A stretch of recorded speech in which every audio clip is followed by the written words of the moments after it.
Okay, I will Please share my introduce yourself, screen. who you are. Yes, all right. So my name is Nathan.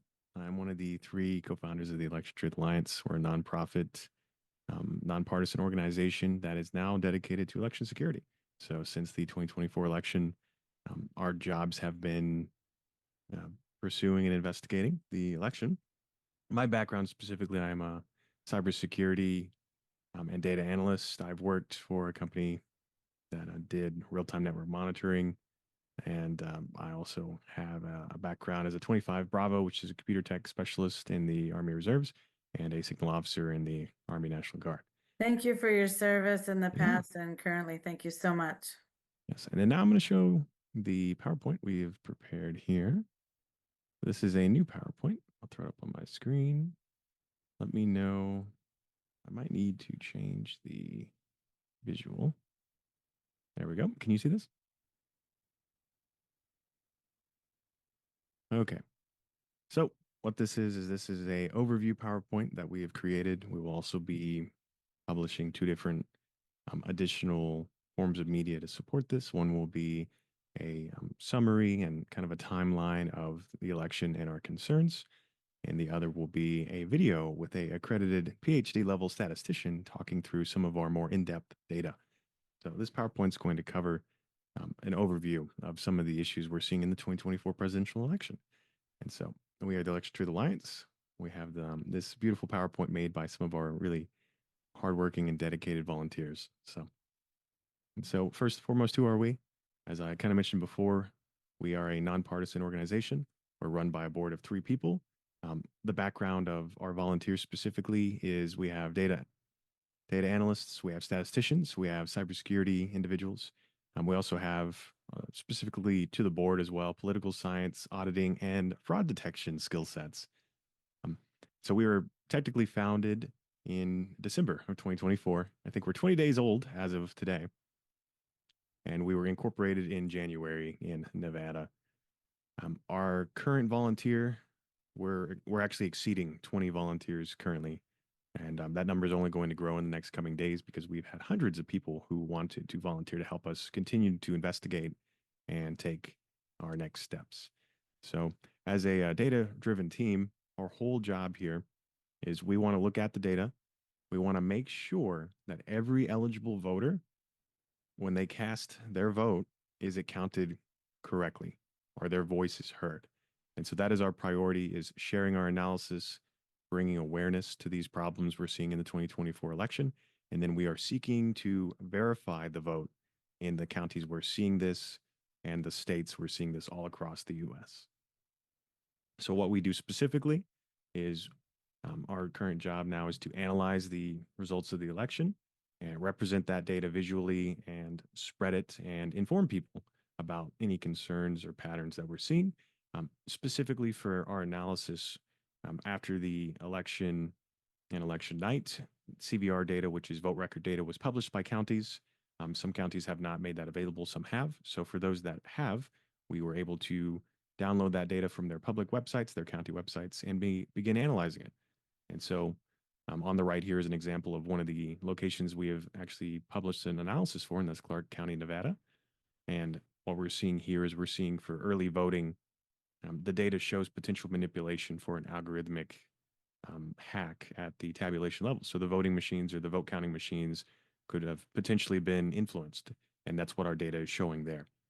And so one of the three other things we like to do is on top of analyzing, we want to communicate this information and spread it, express, the technical concerns, reach out to other notable organizations that have been in the election auditing field. We've been doing that as I've coordinated with two different election integrity groups. And then we want to advocate for change and accountability. So that is the most important thing is as we progress and continue our investigations and we find more data supporting our concerns of potential manipulation in the 2024 presidential election, well, what is our advocacy? How are we going to handle that? And so that's kind of the next step is we want to make sure everyone's votes were counted. And if they were not, that is a huge deal. That is a civil rights issue among many other things. So that is our third and most important step is advocating for positive change and helping coordinate people so that we make sure that this did not occur and people's voices were not silenced. Now, so what prompted our analysis and kind of created the foundation of this organization? So in the 2024 election alone, we saw over 200 bomb threats on election day, particularly in swing states and counties and in very liberal counties, very Democratic counties. We're also seeing a concern of around 70% of voting equipment could have potentially been compromised between 2020 and 2024. There's been multiple duty to warn letters from notable security experts talking about how they question whether our voting systems are being maintained correctly, or if they could have potentially been maliciously accessed. And then, of course, all seven swing states in this last election was won by one party, all outside of the margin of recount. That is a red flag. That is a concern.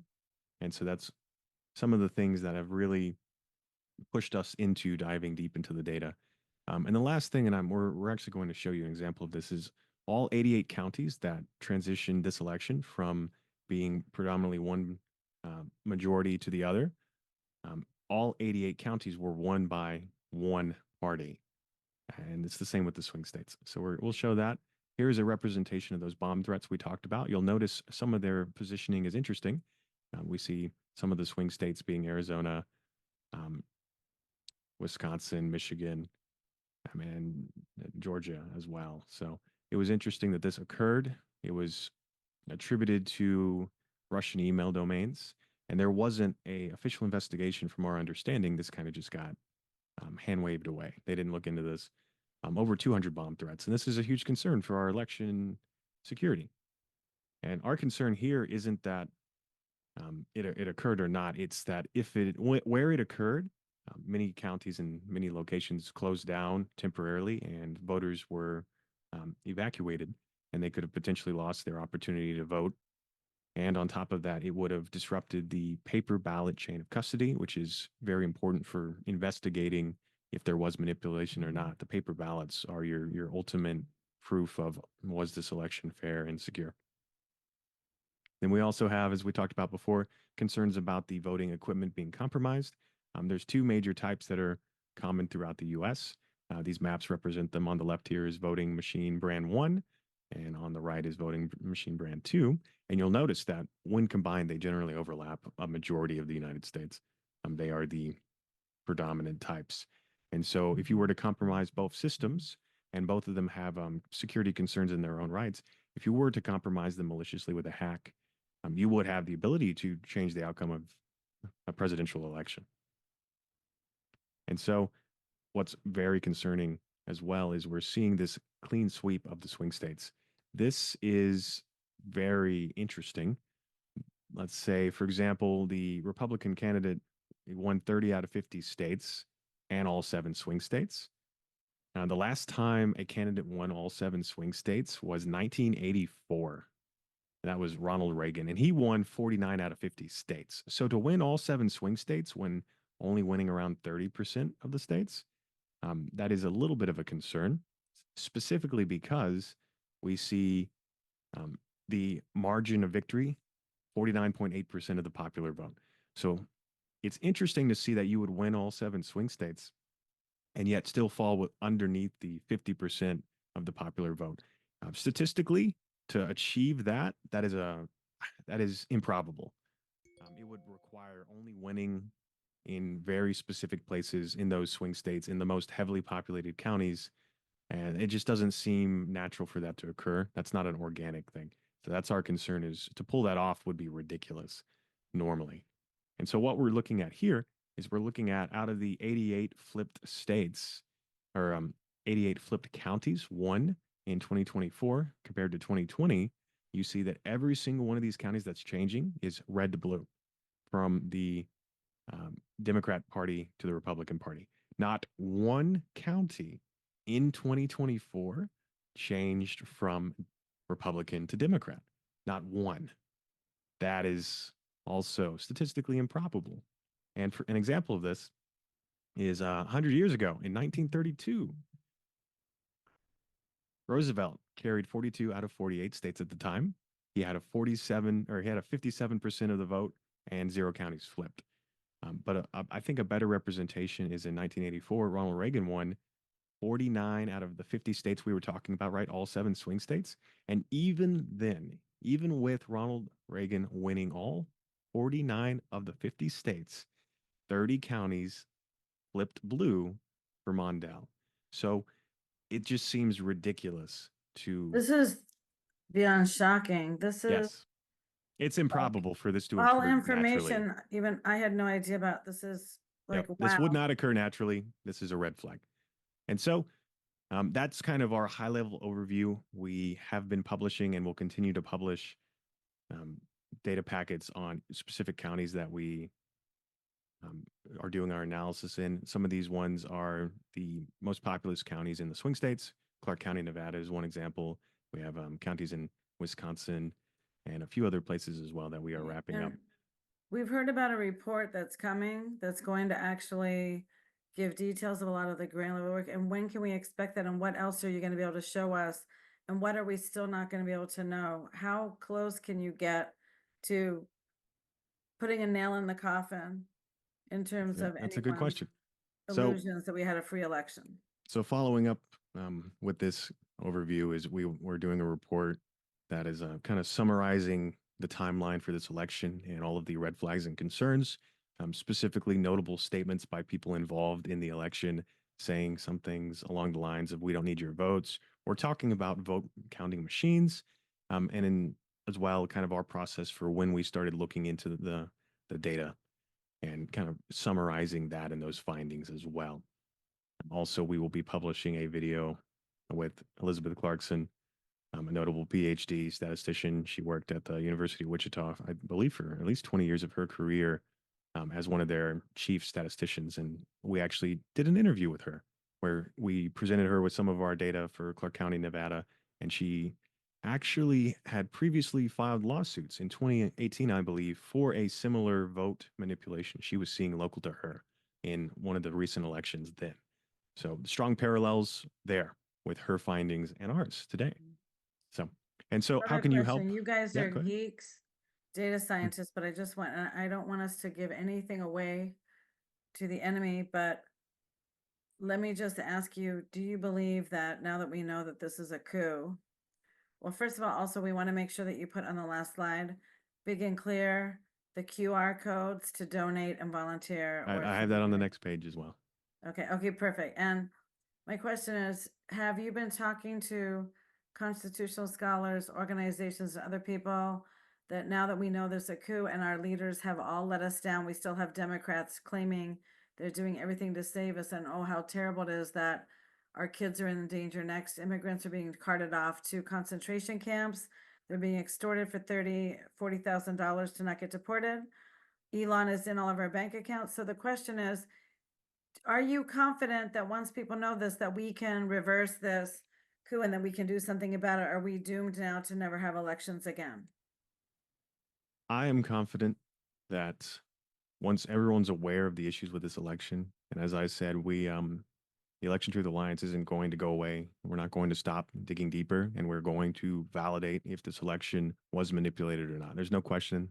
We will get access to the data to do so.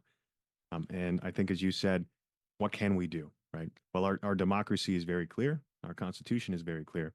And so to have infringed our democratic process, there is no greater, threat to our way of life. And so where there are multiple options, I've been in coordination with multiple constitutional lawyers and other civil rights organizations. And ultimately, what it comes down to is we need to connect as a people. We need to coordinate. We need to all, start reaching out and protecting and helping each other. Yeah. And then we can move And forward. could you tell us, Nathan, based on your guesstimates, what percentage of people does the Election Truth Alliance believe actually voted for Kamala Harris? And what percentage of Republican voters do you believe voted for Kamala Harris? So we did an analysis to estimate if the manipulation we're seeing across all of these swing states um, did occur, what would the actual results have been and the reported amounts actually be. And from that analysis we did, it was looking somewhere along the lines of at least five swing states. There's two swing states we couldn't do a full analysis in, so we can't really say yet. But at least five of those swing states, Harris would have won. And Wow. the amount of votes she generally she would have had somewhere around the 70% of the popular vote, at least from our estimates. And how many of Republican voters? I heard a They number. would have had, yeah, they would have had only around the maybe at most 30% or less. Wow. And finally, your colleague Jive, who's a statistician, I just want to confirm that you tell me if I have the right statistic. He said the likelihood, the probability that Trump could have won those 7 swing states would be akin to him having won Mega Millions legitimately 6 times in a row. Is that correct? It's actually worse than that because not What? only would it be ridiculous to win seven swing states, but because he did not exceed the popular vote, it's improbable. It would have never happened. So I think it was So he won something. more than 7 Mega Millions in a row. Yes, it would be. I'll have to get you a good representation, but I think it was the equivalent of flipping a coin more than like 25 times and getting heads every time. It would never Wow, occur. he's so lucky, isn't he? Indeed. Well, I know you got work to do, and we Yep. are And getting here's this that. Here's out. our final slide as well. Yes, So there is please. a scan to donate option, and we have our two prominent hashtags that we like to use, and that's hashtag verify the vote and hashtag truth matters. Because